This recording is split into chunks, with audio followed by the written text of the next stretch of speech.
Hello दोस्तों, आज हम पढ़ेंगे रिस्पायरेटरी सिस्टम। तो आज रिस्पायरेटरी सिस्टम पढ़ने के पहले हम लोग जान लेते हैं वर्टिब्रेट्स को 5 भागों में बांटा गया, जिसमें आते हैं फिश, एम्फीबिया, रेप्टाइल, बर्ड और मैमल्स। जो फिश होती हैं वो गिल्स से श्वसन करती हैं, और जो एम्फीबिया और रेप्टाइल्स होते हैं ये इसमें लंग्स से भी श्वसन करते हैं, गिल्स से भी श्वसन करते हैं, और मॉइस स्किन यानी गीली सतह से भी श्वसन करते हैं। और जो बर्ड और मैमल्स होते हैं वो लंग्स से करते हैं। तो चलिए हम लोग रिस्पायरेटरी सिस्टम पढ़ते हैं।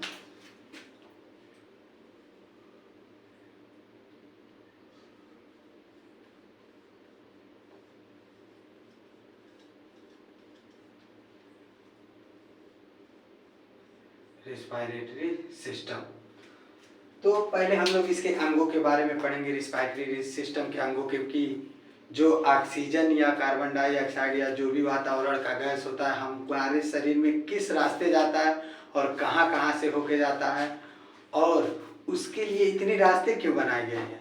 अगर मान लीजिए, पहले एक बात सोचिए, इमेजिन कीजिए कि हम लोग नाक से श्वसन करते हैं। अगर कुदरत ने हमारे यहाँ पे छेद कर दिया होता, कहाँ पे, यहाँ पे, कि ताकि हम लोग ऐसे सांस लेते हैं, तो क्या होता। तो मान लीजिए बाहर का जो टेम्परेचर होता है ज़्यादा होता है और बॉडी का टेम्परेचर कम होता है। तो अगर गर्म हवा आपके लंग्स पे डायरेक्ट चली जाए तो आपका लंग्स जल जाता। क्या हो जाता? जल जाता। तो ये जो भी रास्ते गए हैं ये हमें टेम्परेचर से, बैक्टीरिया से, जो गीले रास्ते होते हैं जिसमें बैक्टीरिया जाके चिपक जाते हैं, ये नाकों के बाल जो होते हैं बैक्टीरिया को अंदर जाने से रोकते हैं। तो ये सभी चीज़ें जो होती हैं ये हमारे सेफ्टी के लिए होती हैं। तो चलिए सबसे पहले पढ़ते हैं हम लोग रिस्पायरेटरी सिस्टम, उसके ऑर्गन के बारे में। तो ये हैं चाचा हैं मिर्जापुर वाले, बेचारा इनका क्या कसूर था, डांस करने पे कह रहे थे मुन्ना भैया लेटाने को। चलिए एक मिनट, नाक किस तरह रहता है।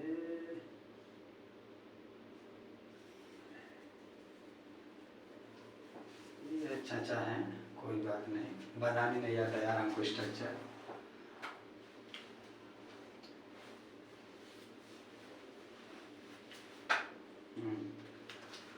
तो चलिए हम देखते हैं।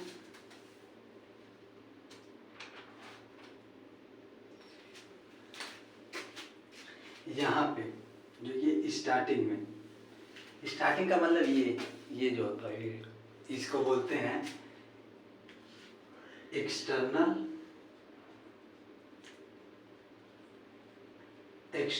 नॉस्ट्रिल। क्या? External nostril.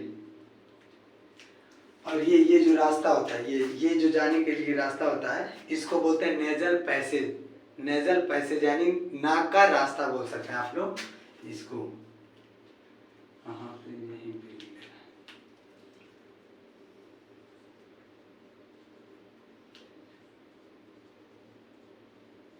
पैसेज। और ये जो होता है यहाँ से नहीं होता है एक्चुअली में ये। हाँ दोस्तों,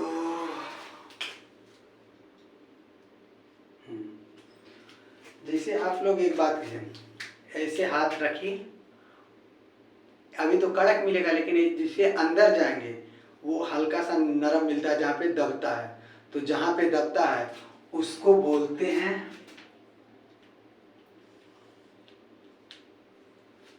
नेजल चैम्बर। क्या बोलते हैं दोस्तों? Nasal chamber. Nasal chamber, nasal chamber. अब यहाँ से निकला होता है ट्रैकिया। ट्रैकिया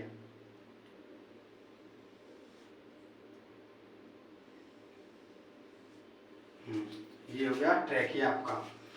तो अब ट्रैकिया के ऊपर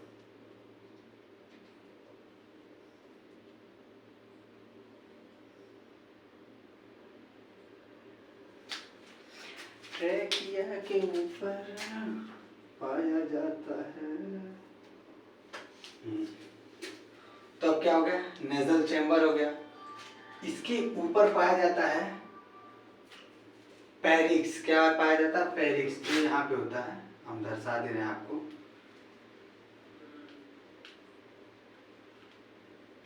एक्स क्या होता है फेरिक्स। और इसको बोलते हैं किसको, इसको एपिग्लोटिस। क्या बोलते हैं दोस्तों, एपिग्लोटिस। और ये जहाँ पर स्थित होती है, जैसे मान लीजिए यहाँ पे ये ढक्कन रखी गई है, ऐसे रखी गई है, तो ये ढक्कन यहाँ जहाँ पे ये रखी गई है, ऐसे जहाँ पे ये रखी गई है, उसको बोलते हैं ग्लोटिस। क्या बोलते हैं दोस्तों, ग्लोटिस।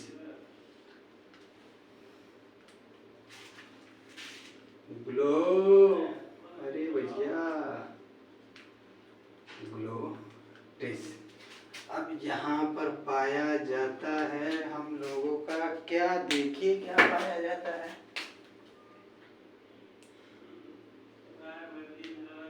ये होते हैं रिब्स, जो हम बना रहे हैं इसको रिब्स बोलते हैं। क्या बोलते हैं, ribs. Ring ring ring ribs बोल रहे हैं, रिंग होते हैं। चलिए अब गलती हो गई।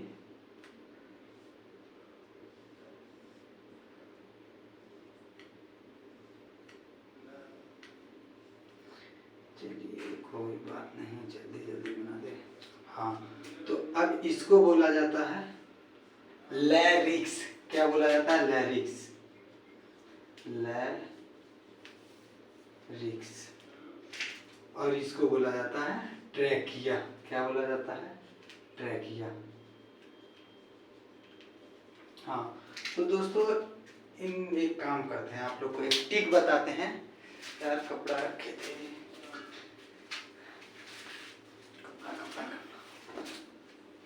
फेरिक्स को 1 मिनट हम लोग उधर दर्शाते हैं ताकि आप लोग को समझने में आसानी होगी। इस चैम्बर को बोलते हैं फेरिक्स।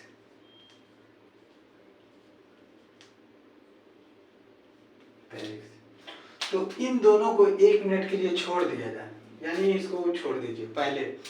तो इसको क्या बोल सकते हैं, इसका फार्मूला एक ट्रिक मान लीजिए होता है पलट। जो शाहरुख खान बोलता है, अगर ये लड़की प्यार करती है तो तुमको पलट के देखेगी। तो पलट का मतलब क्या होता है, फेरिक्स, लैरिक्स, ट्रैकिया। ये पलट मतलब एक वैसे याद रखने का तरीका है, उसके बीच में जोड़ लेना ग्लोटिस, एपिग्लोटिस, कोई बात नहीं। तो ये हो गया। अब इसके आगे भी बटी होती हैं, तो ऐसा करते हैं, ये लोग तो आप देख ही चुके होंगे। ये नाक में बाल पाए जाते हैं जो बैक्टीरिया से जाने से रोकते हैं, ये सब तो आप लोग जान ही रहे हैं। तो 1 मिनट इसको इसको हम मिटा के इस ट्रैकिया के बारे में आगे कौन पार्ट कितना बटा है हम आप लोगों को बता दे रहे हैं। 1 मिनट। हाँ, स्क्रीनशॉट लेना हो तो ले लीजिए, आप तो स्मार्टी हैं, स्क्रीनशॉट लेंगे। 1 मिनट दोस्तों, अब केवल हम बनाएंगे आपका ट्रैकिया।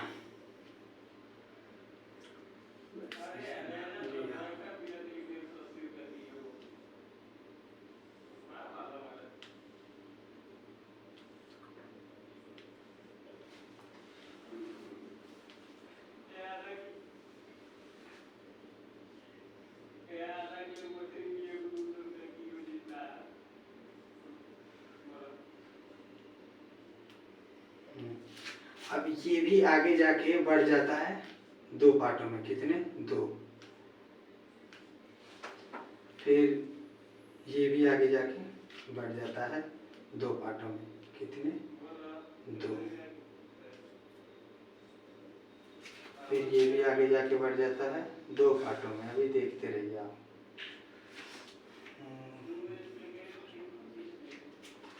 तो अब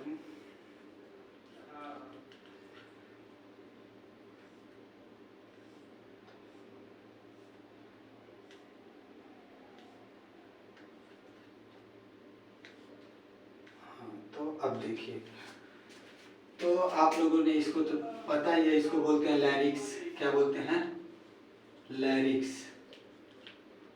इसको बोलते हैं ट्रैकिया। क्या बोलते हैं दोस्तों, ट्रैकिया। अब जहाँ पे पहली बार इसे बढ़ती है, पहली बार कहाँ बढ़ी है, यहाँ पे, तो इसको बोलते हैं फर्स्ट ब्रोंकी।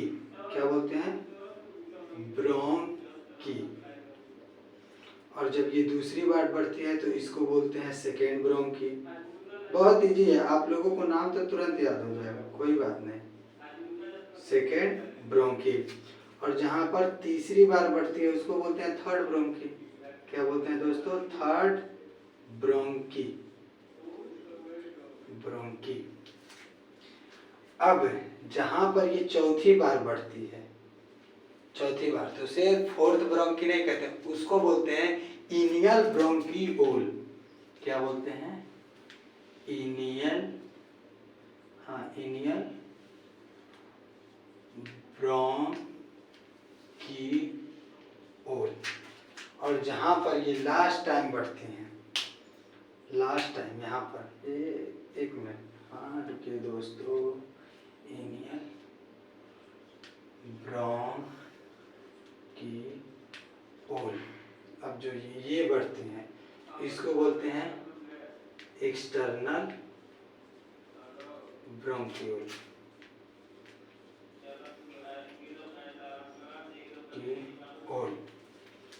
अब देखिए क्या होता, पहले लैरिक्स होता है, इसके ऊपर तो आप पढ़ ही चुके, ग्लोटिस, एपिग्लोटिस, कोई बात नहीं। इसके बाद ट्रैकिया, उसके बाद first bronchiole, second bronchi, third bronchi. उसके बाद जो बढ़ता है उसको बोलते हैं इनियल, इनियल ब्रोंक्यूल। और जो लास्ट वाले को बोलते हैं एक्सटर्नल ब्रोंक्यूल। अब इसमें रिब्स पाई, रिंग, रिंग पाई जाती है, रिंग, रिंग ऐसे होती हैं, ऐसे। ये जो रिंग्स होते हैं यहाँ पे जड़ी होती है, वो पीछे से टूटी होती हैं। जैसे पहले की अंगुलियाँ नहीं आती थी, किसी को साइज का नहीं मिलता था तो वो हल्की सी कटी रहती हैं, तो वो रिंग्स जो होता है वो इस टाइप की रिंग्स यहाँ पे पाई जाती है। ऐसे जुड़ी होती है, लेकिन ऐसे, जैसे आपको बस दिखा रहे हैं, ये आगे से ऐसे जुड़ी है लेकिन आगे ऐसी कटी रहती है। क्या? कटी रहती है। तो चलिए अब इसमें रिब्स कहाँ तक पाई जाती है ये भी देख लीजिए आप लोग।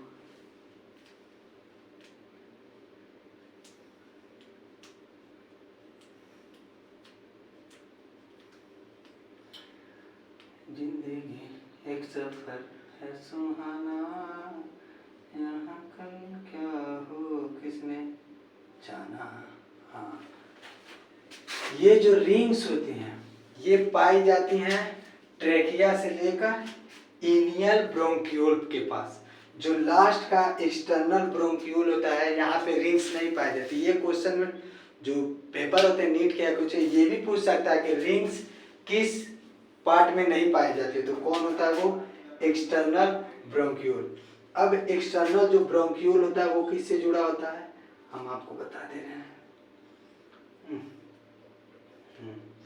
ये जो एक्सटर्नल ब्रोंक्यूल होता है वो जुड़ा होता है एल्वोलाइड। एक मिनट, हम दूसरे कलर से बना दे रहे हैं आपको। वो जुड़ा होता है,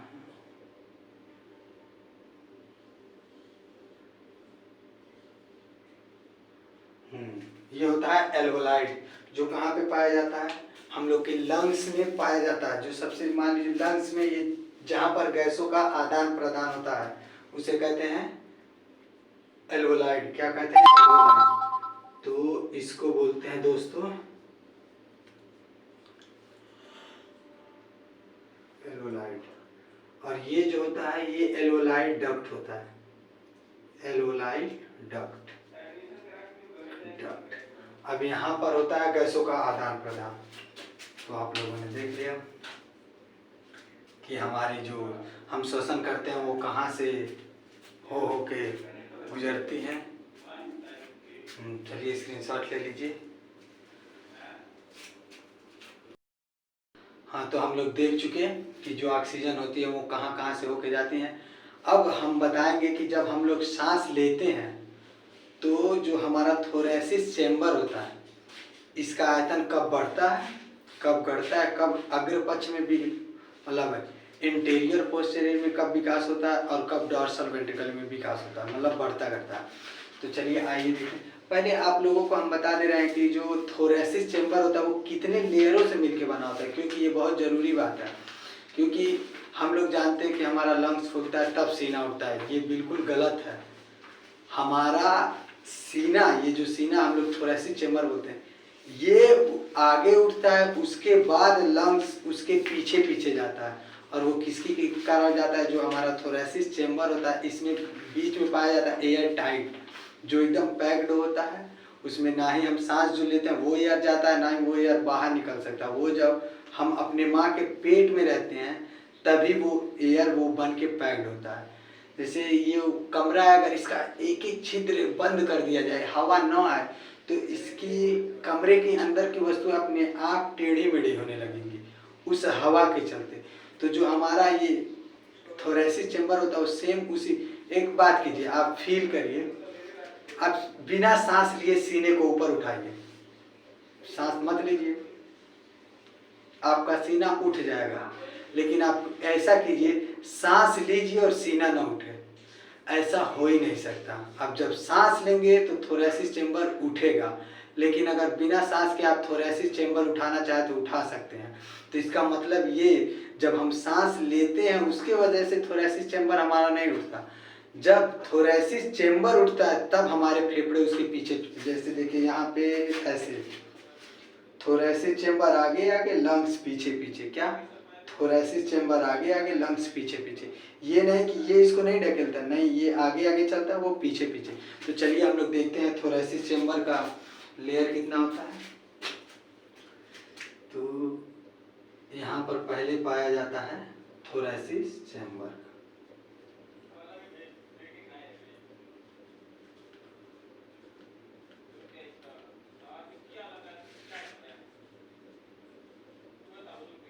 थोरेसिक चेंबर देखिए,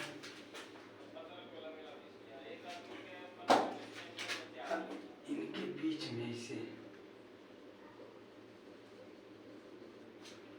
अब देखना दोस्तों, देखते रहिए बस।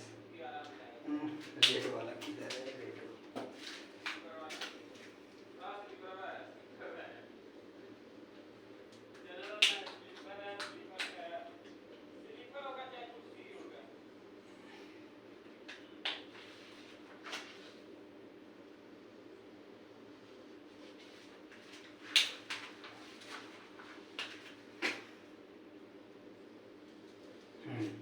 तो अब देखिए, ये होता है थोरेसिक चेंबर का लेयर।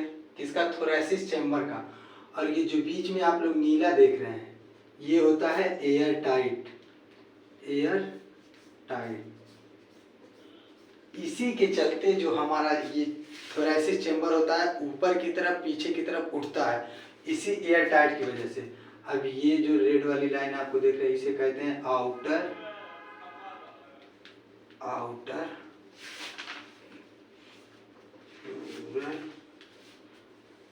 मेम्ब्रेन।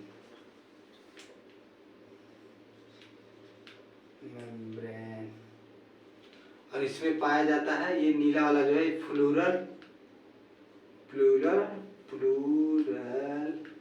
फ्लूइड। क्या पाया जाता है? फ्लूइड। ये भी एक फ्लूइड पाया जाता है। और ये जो रेड वाली है उसको कहते हैं इनर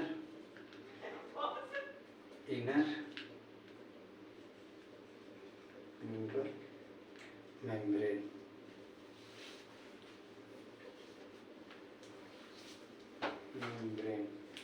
और ये जो होता है, ये होता है आप लोग का लंग्स का लेयर। किसका? लंग्स, यानी क्या? फेफड़े का।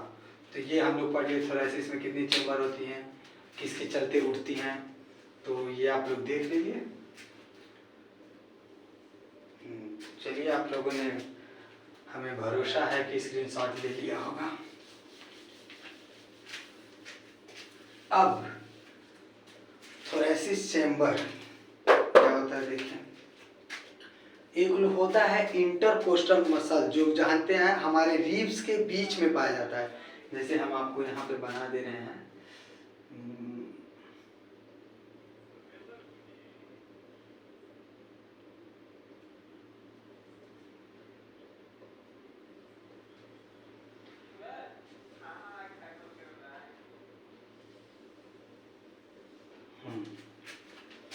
एक मिनट हम बना दे रहे हैं।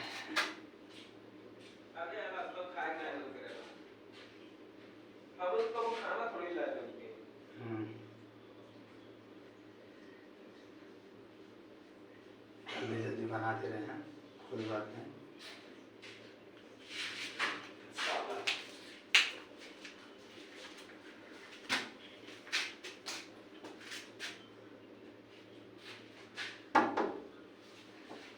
देखिए हम वीडियो बना रहे हैं, पता नहीं कौन गांडू आ गया, कोई बात नहीं, आप लोग पढ़िए, आप लोगों का काम है पढ़ना। डिस्टर्ब करने वाले एलिमेंट आपको भी डिस्टर्ब करते होंगे, लेकिन हम लोगों को डिस्टर्ब नहीं होना है, क्योंकि केवल पढ़ाई पढ़ाई हम लोग के लिए भाई मात्र दोस्त यारी, पैसे रहेंगे तो बहुत बनाएंगे, आप लोग तो जाने रहे। हाँ, तो हम कहाँ पे थे? इंटरकोस्टल मसल किसको कहते हैं? इसके बीच ये जो है हमारी बातें हैं ऐसे जुड़ी होती हैं, ये हमारी बातें, और इसके बीच में पाया जाता है इंटरकोस्टल मसल। जब ये कॉन्ट्रैक्ट करता है तो जो थोरेसिस चैम्बर होता है वो भी बढ़ता है, थोरेसिस का वॉल्यूम जो होता है वो भी बढ़ता है। तो चलिए पहले जानिए ये क्या होता है। इंटरकोस्टल मसल भाई याद रखना है, इंटरकोस्टल मसल इसको बोलते हैं इंटरकोस्टल मसल। चलिए आप लोग ये तो देख लीजिए, अब हटाइए इसको। अब हम बता रहे हैं कि जब इंटर मसल क्या होती है और जब डायफ्राम आपका कॉन्ट्रैक्ट करता है तो क्या बढ़ता है, क्या घटता है यार। देखो इंटर कोस्टल मसल्स, स्पेलिंग सही है ना भाई? स्पेलिंग का क्या यार, वो छोटे लोग देखते हैं स्पेलिंग, आप लोग बस कॉन्सेप्ट। इंटरकोस्टल मसल जब कॉन्ट्रैक्ट करते हैं, क्या कॉन्ट्रैक्ट, और डायफ्राम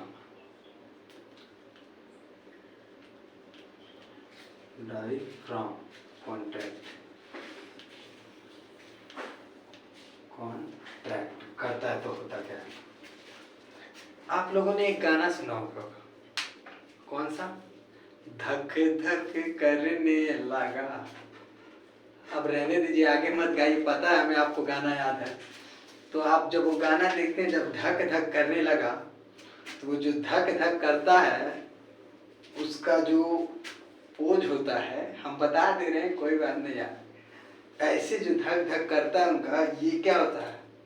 स्टेरम लिफ्ट अप, ऊपर की तरफ, आगे और ऊपर की तरफ बढ़ता है, और उसी में होता है डॉर्सल वेंट्रिकली, पक्ष गुहा का आयतन बढ़ा देता है, और एक होता है इंटीरियर पोस्टेरियर पोस्टेरियर यार इंग्लिश थोड़ी वीक है लेकिन कोई बात नहीं, अग्र गुहा का आयतन बढ़ा देता है। तो पहले यहाँ पर हम देखेंगे स्टेरम लिफ्ट अप, ये क्या करता है पहले हम देख लें। तो यहाँ पे होता है डॉर्सल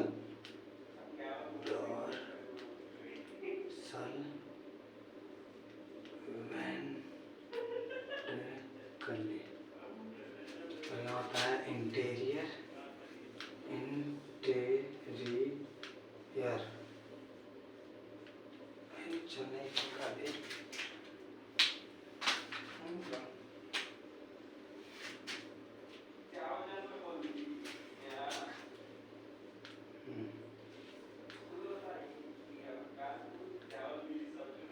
हाँ, ये जो पक्ष गुहा का आयतन बढ़ा देता है और आगे का, और ये बढ़ने से क्या होता है, यहाँ पे देखिए थोरेसिस चैम्बर, आयतन बढ़ जाता है। क्या होता है? आयतन बढ़ जाता है।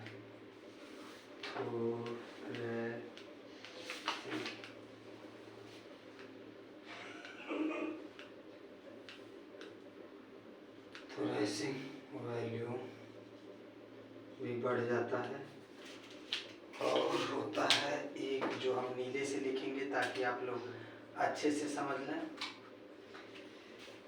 इंट्रा हाँ क्या होता है वो,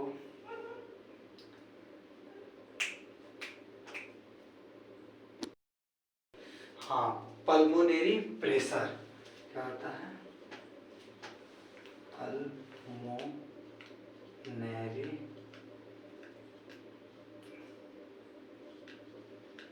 प्रेशर कम हो जाता है। क्या होता है? कम हो जाता है, और इसे कहते हैं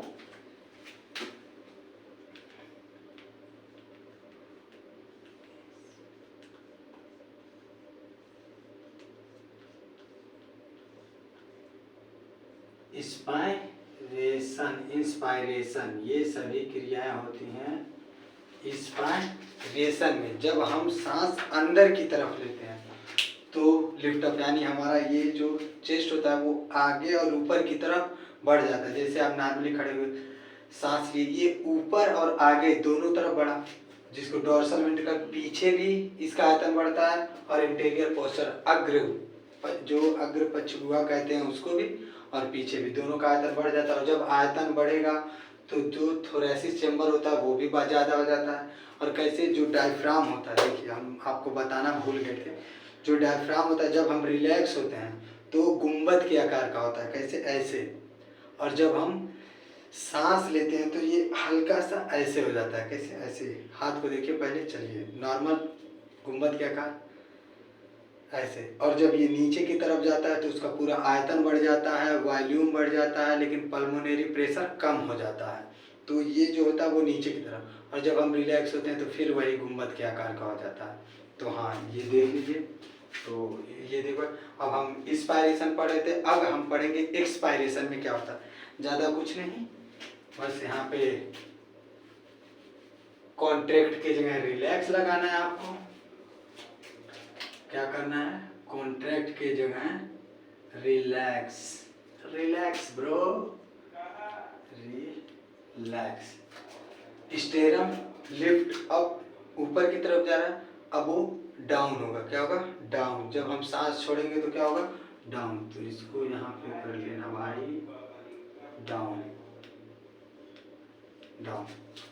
और जब रिलैक्स करेगा, डाउन करेगा, तो ये देखिए यहाँ पे आइए आप, थोरेसिस चेंबर कम हो जाएगा, थोरेसिस चेंबर कम, थोरेसिस वॉल्यूम कम। ये जो पार्शियल प्रेशर होगा, पल्मोनरी प्रेशर, ये होगा ज़्यादा। अब यह इंस्पायरेशन नहीं रह गया, अब ये हो गया एक्सपायरेशन। एक्स, भाई इसमें से किसकी किसकी एक्स है, मेरी तो नहीं है भाई, परेशान कोई बात नहीं। एक्सपायरेशन,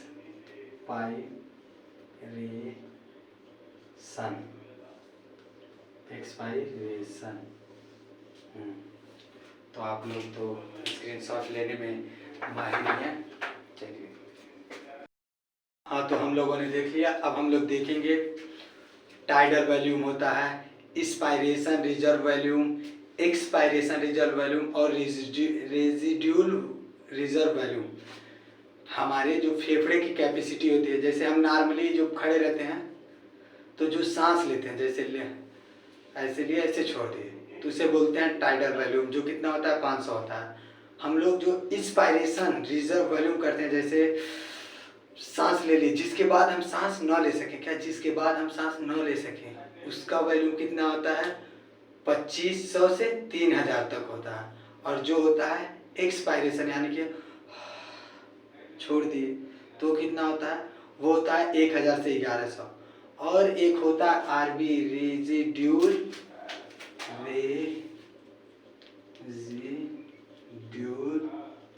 वॉल्यूम, ये जिससे मान लीजिए हम लोग तो सांस छोड़ते हैं, तो ये तो है नहीं कि हम लोग पूरा फेफड़े का सांस बाहर कर दिए।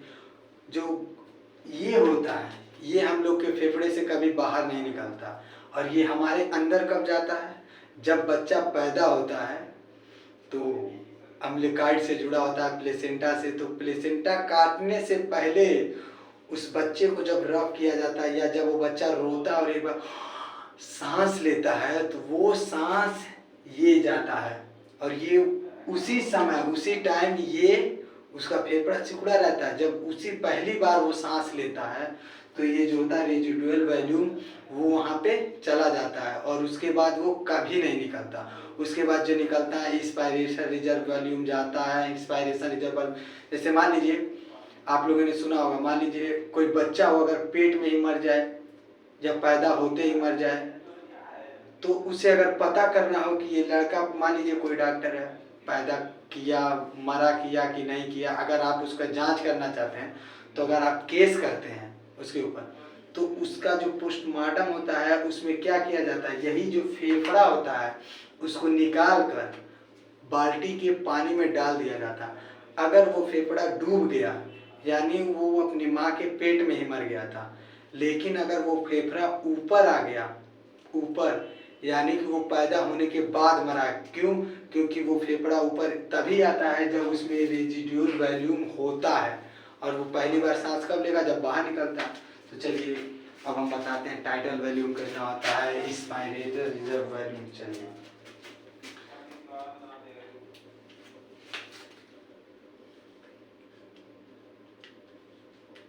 टाइटल वॉल्यूम 500 की हरी पत्ती, ये कितना होता है? 500 ml होता है ना, ml। अब एक होता है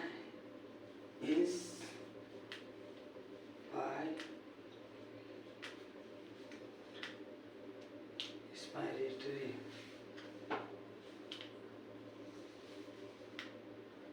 रिजर्व वॉल्यूम कितना होता है? 2500 से 3000। कितना? 2500 से 3000। इसी कब होता है? मान लीजिए हम लोग नॉर्मली सांस लेते हैं तो कहेंगे थोड़ी हम लोग इतना लेते हैं, लेकिन अगर गलती से किसी कुत्ते ने हमें दौड़ाया, हम लोग आके हाँफने लगते हैं कैसे? ऐसे ही। तब जो लेते हैं रिजर्व वॉल्यूम, गहरी सांस लेते हैं, गहरी सांस लेते हैं। ये तो नॉर्मली 500 ml टाइटल वॉल्यूम हम लोग लेते रहते हैं, कोई बात नहीं। ये इमरजेंसी वाला है, कब ज़्यादा कब कम।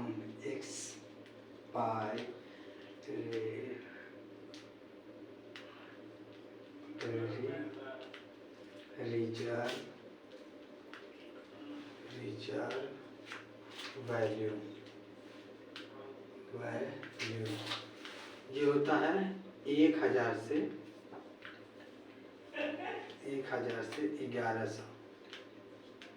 1100 ml।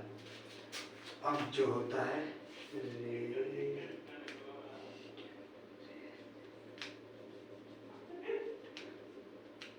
वॉल्यूम ये होता है 1100 से 1200 ml। तो टाइटल वॉल्यूम जो हम लोग नॉर्मली सांस लेते हैं छोड़ते हैं, इंस्पायरेटरी रिजर्व वॉल्यूम जब हम लोग गहरी सांस लेते हैं जिसके बाद हम लोग सांस ना ले सके उसकी 25 से 3000, और एक्सपायरेटरी रिजर्व वॉल्यूम 1000 से 1100। और जो रिजर्व वॉल्यूम जो माँ के पेट में बच्चा जब पैदा होता है और पहली बार सांस लेता है तभी ये उसके अंदर चला जाता है, वो कभी बाहर नहीं निकलता, 11 से 1200 में। जैसे कितने लोगों का फेफड़ा खराब हो जाता है तो उसको चेक कैसे किया जाता है? पहले जो पाइप आता है, एक पाइप, पहले आपको पूरा सांस बोलेंगे खींच लीजिए, तो आप जो टाइटल वॉल्यूम रहेगा, इंस्पायरेशन वॉल्यूम रहेगा, पूरा आप खींच लेंगे। उसके बाद उसमें फूंका जाता है, तो इसमें फूंकने में यही जो तीनों रहती है यही इसी तीनों का निकाला जाता है कि हाँ आपका कितना हुआ, 5 25 11 46 40 कितना हुआ, 30 35 35 हाँ 46, ये 46 होता है, 4600। उसी से पता चलता है सही है कि नहीं है, कम हो गया या ज़्यादा हो गया। ये तो कभी बाहर नहीं निकल सकता, हमने आपको पहले बता चुका है। तो चलिए कोई बात नहीं, हम लोग अब इंस्पायरेशन, एक मिनट, अब एक होता है इंस्पायरेटरी कैपेसिटी। क्या? इंस्पायरेटरी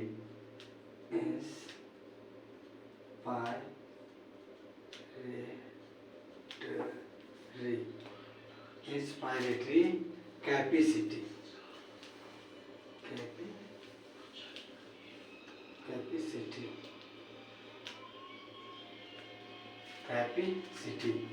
इसमें कौन कौन सा जाता है? इसमें जाते हैं दो, कौन कौन? टाइटल वॉल्यूम और इंस्पायरेटरी रिजर्व वॉल्यूम। जो ये लास्ट का होता है वही हम लोग लेते हैं। तो 3500 कितने होते हैं? 3500। तो ये होता है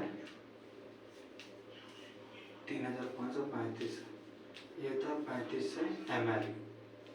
और एक होता है एक्सपायरेटरी कैपेसिटी। क्या? एक्सपायरेटरी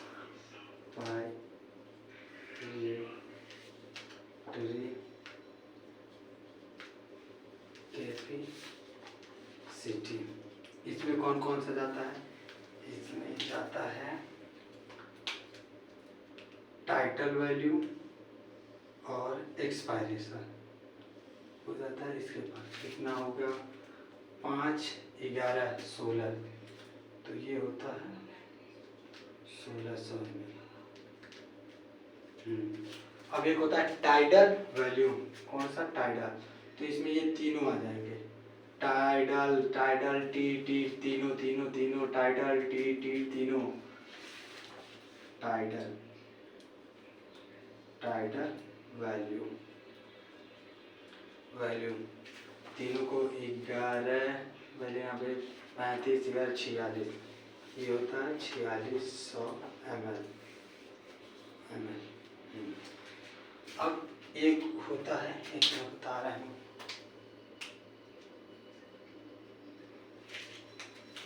फंक्शनल रेशियो, फंक्शनल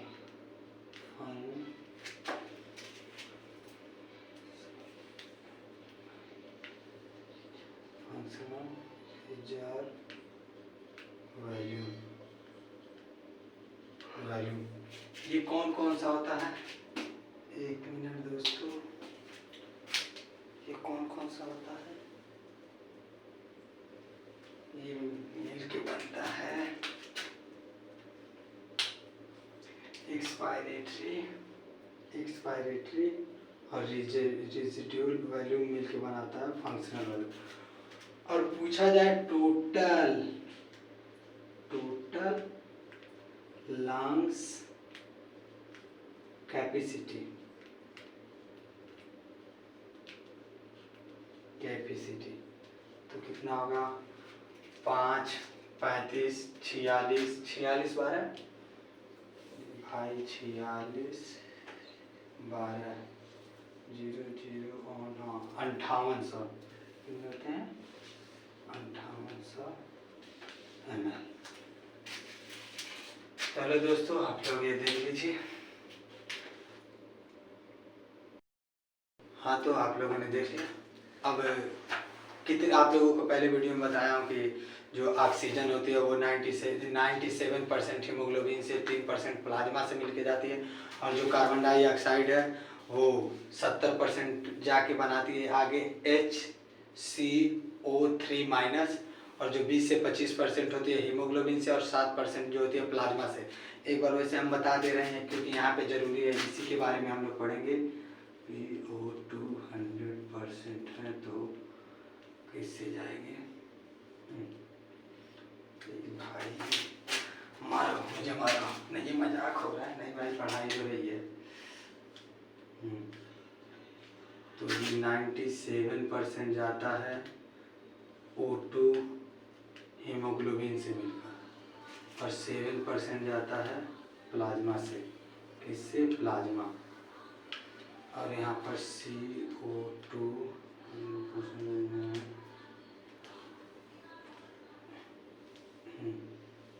तो ये जाता है 70%, जो आगे मिलके बनाता है HCO3 माइनस।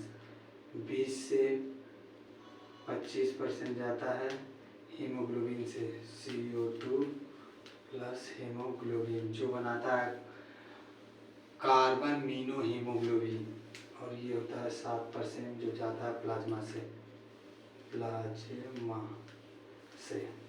प्लाज्मा से।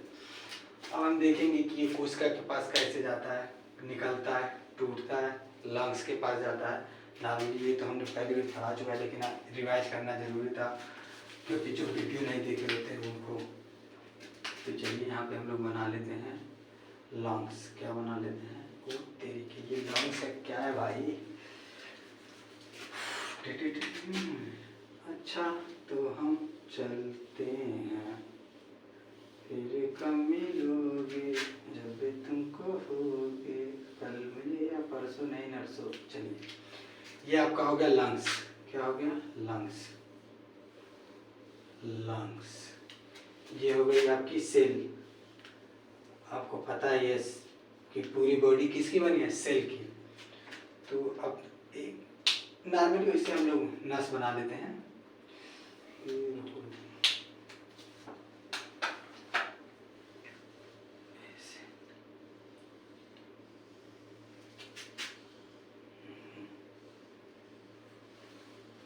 ये नस है मोटी सी, आपको समझाने के लिए हम बता रहे हैं आपको। चलिए, तो हम लोग ऑक्सीजन के बारे में जो 11वीं का सिलेबस है इसके बारे में हम लोग उतना पढ़ेंगे नहीं। हम लोग पढ़ेंगे किसके बारे में, कार्बन डाइऑक्साइड के बारे में। तो कार्बन डाइऑक्साइड कहाँ पे बनता है, कोशिका में जो क्रिया होती है तो क्या बनता है, कार्बन डाइऑक्साइड। इसमें ऑक्सीजन जो होता है अंदर आता है, O2 अंदर आता है। तो O2 के बारे में हम लोग को पढ़ना नहीं है, हम लोग को पढ़ना है कार्बन डाइऑक्साइड के बारे में। तो हाँ, जब कार्बन डाइऑक्साइड कोशिका से कैपिलरी में जाती है तो क्या होता है। हाँ, तो एक मिनट, चलिए आप लोग को एक चीज़ और बता देते हैं, जबकि पहले बताए नहीं हैं। इसमें पाया जाता है एल्वोलाइड। क्या पाया जाता है, एल्वोलाइड लंग्स में। तो इसमें एक लेयर पाई जाती है, क्या लेयर, इपीथेलियम ऑफ एल्वोलाइड। अब जबकि पहले मैं बता भी चुका हूँ लेकिन फिर से बता रहा हूँ। और ये पाई जाती हैं बेसमेंट मेम्ब्रेन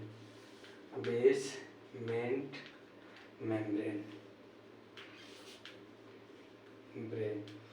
और ये जो कैपिलरी हैं ये तो इसमें पाई जाती है इंडोथेलियम ऑफ कैपिलरी। तो ये हम लोग देख चुके हैं।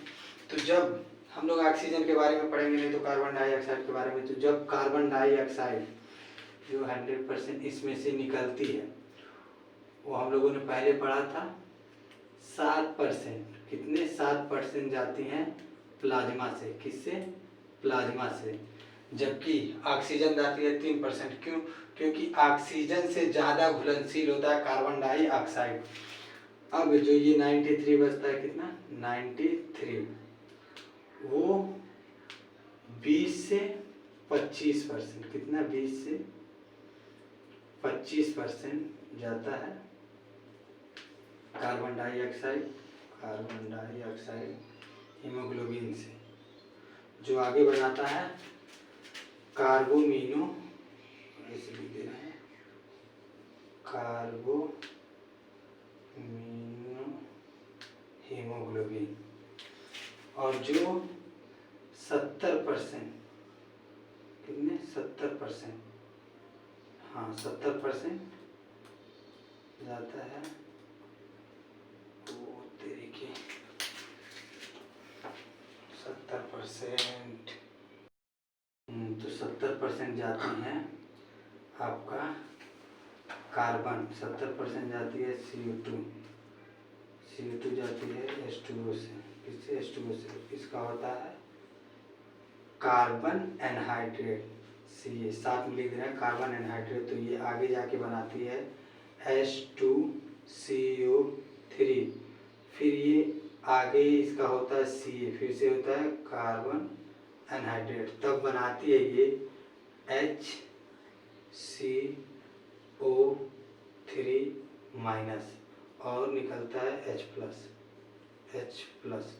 तो यही जो HCO3 होता है ये जाता है लंग्स के पास। किसके पास, लंग्स के पास। पहले तो जाता है कैपिलरी में HCO3-। तो इसका भी यहाँ पे एनहाइड्रेट, कार्बनिक एनहाइड्रेट होता है, जो टूटता है किसमें, H2CO3 में। उसके बाद इसका होता है, हाँ उसके बाद इसका Ca होता है कार्बनिक एनहाइड्रेट, तो टूटता है CO2+H2O में। और यहीं से कार्बन डाइऑक्साइड बाहर, ऑक्सीजन अंदर होती है। और जो हीमोग्लोबिन, कार्बोमिनो हीमोग्लोबिन जो होता है वो मीनो हीमोग्लोबिन जो होता है वो टूटता है CO2 में, किसमें, CO2 प्लस हीमोग्लोबिन में, हीमोग्लोबिन में। तो कार्बन डाइऑक्साइड बाहर, क्या, कार्बन डाइऑक्साइड बाहर। हाँ, तो इसमें ज़्यादा कुछ नहीं, चलिए एक बार देख लेते हैं। हाँ, ये जो तीनों लेयर होती हैं एल्वेलाइड, बेसमेंट और कैपिलरी के बीच, ये तीनों लेयर 1 mm से भी पतली होती हैं। कितनी? 1 mm से भी पतली होती हैं। ये पतली क्यों होती हैं? पतली होती हैं, पतली होती हैं ताकि गैसों का आदान प्रदान आसानी से हो सके। क्या हो? गैसों का आदान प्रदान आसानी से हो सके। कार्बन डाइऑक्साइड निकलती है 7% जाती है प्लाज्मा से, 20 से 25% जाती है कार्बन जो है 20 से 25% जाती है हीमोग्लोबिन से, जो आगे जाके बनाती है कार्बो हीमोग्लोबिन।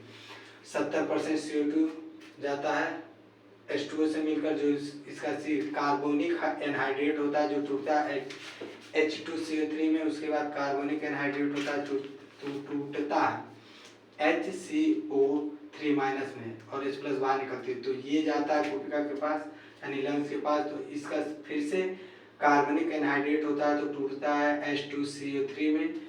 इसको आसान सी भाषा में आप लोग को बता दे रहे हैं, इसको हम लिख सकते हैं HCO3 माइनस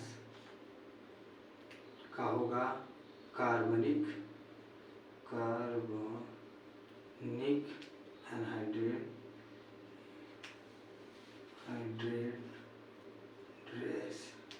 तो टूटता है किसमें?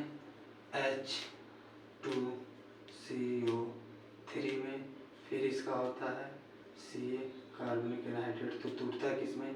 Carbon dioxide plus H2CO3 carbon dioxide H2O में टूटता है। तो फिर यही क्रिया यहाँ पर होती है, यही वापस जाती है किसके पास? इसको मतलब ऐसे पलटी होता रहता है, कोई बात नहीं। तो हाँ, तो आप देख लीजिए, लंग्स के पास जाकर होता है, ये एल्वेलाइड के पास होता है, एपिथेलियम आप एल्वेलाइड होता है, बेसमेंट होता है, एंडोथेलियम आप कैपिलरी, इसका ऐसे ही होता है। जैसे कार्बन डाइऑक्साइड कितना जाता है? 100% जाता है, 7% जाता है प्लाज्मा से, और 20 से 25% जाता है, 20 से 25% जाता है हीमोग्लोबिन से जाता है, तो आगे बनाता है कार्बोमिनो हीमोग्लोबिन, जो 70% जाता है H2O के साथ, जिसका है कार्बनिक एनहाइड्रेट होता है, तो बनता है H2CO3। उसके बाद फिर से कार्बनिक एनहाइड्रेट होता है, तो वही बनता है HCO3 माइनस, और H+ बाहर निकलता है, तो फिर वही जाता है लंग्स के पास, वही टूटता है H2CO3 में। उसके बाद फिर वो जब कार्बनिक एनहाइड्रेट होता है तो वो टूटता है कार्बन डाइऑक्साइड और वाटर में, और जहाँ पर कार्बन डाइऑक्साइड टूटता है वहीं पे ऑक्सीजन बाहर। तो आप लोग देख लीजिए। हाँ, तो हम पढ़ेंगे 100 ml ब्लड में 15 ml हीमोग्लोबिन पाया जाता है। उसके बाद 15 ग्राम हीमोग्लोबिन और 20 ml O2, तो 1 ml हीमोग्लोबिन में पाया जाता है 20/15, कितना होगा? 20 में भाग देंगे भाई 15 से, 15 5 10 मिनट लगाओ, 0 बढ़ाओ 15 3 45 45, फिर बन जाएगा 5, यानी कि 1334 1.34 mm H नहीं, ये होता है 1 ml हीमोग्लोबिन में 1.34 O2 पाया जाता है। हाँ, पाया जाता है। चलिए अब इसके बाद हम लोग मिटा लेंगे इसको। आप लोग याद रखें, यही पेपर्स में अक्सर पूछते हैं। तो आप लोग जानते होंगे 1 एटीएम बराबर, एक एटीएम बराबर होता है 760 mmHg, जो वायुमंडलीय ताप होता है। तो अब हम लोग पढ़ेंगे कि ऑक्सीजन का वायुमंडल में ताप कितना होता है और कार्बन डाइऑक्साइड का। बस ये ज़्यादा नहीं है, 2 लाइन का है, हम आपको बता दे रहे हैं, इसको रहने दे रहे हैं।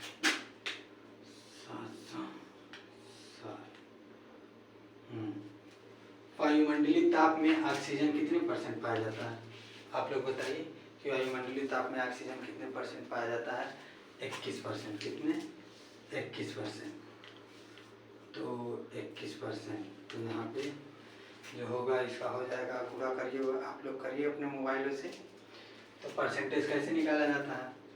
760 गुणे 21/100, इसको सॉल्व करिए, आपका आएगा 159 mmHg।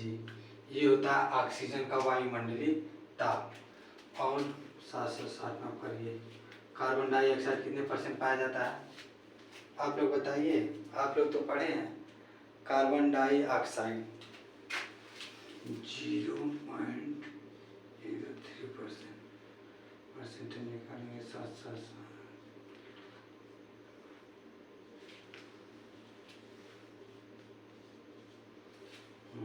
आप लोग पहले गुणा कीजिए, सब हम ही करें, क्या होगा? आप लोगों ने देखा,